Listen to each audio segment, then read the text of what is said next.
पुण्यातला कुख्यात गुंड सल्या चेपाचा मृत्यू झाल्याचं समजतंय।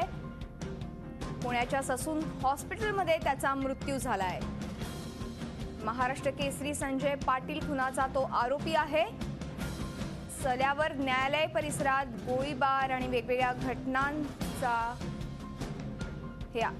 या संदर्भात आपण अधिक चर्चा करणार आहोत, अधिक माहिती घेणार आहोत। आमचे प्रतिनिधी सम्राट गायकवाड यांच्याशी। सम्राट, कुख्यात गुंड सल्या चेपाचा मृत्यू झालेला आहे, काय सविस्तर माहिती आहे? कशाने हा मृत्यू झाला आणि ससून हॉस्पिटलमध्ये त्याचा मृत्यू झाल्याचं समजतंय?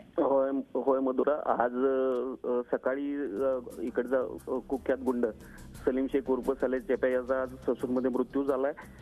नुकताच सल्यावर मोका अंतर्गत सातारा पोलीस दलाने कारवाई केली होती। त्या कारवाई दरम्यानच सल्याची सुनावणी जी आहे ती पुणे कोर्टात सुरू होती।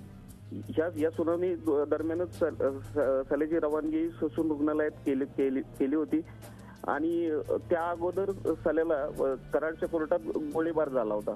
त्या गोळीबारात सल्या गंभीर जखमी झाला होता, त्यामुळे त्याचा जो पाठीचा कणा आहे तो पूर्णपणे निकामी झाला होता।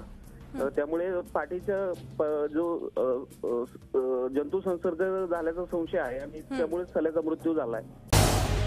झी 24 तास रहा एक पाऊल पुढे।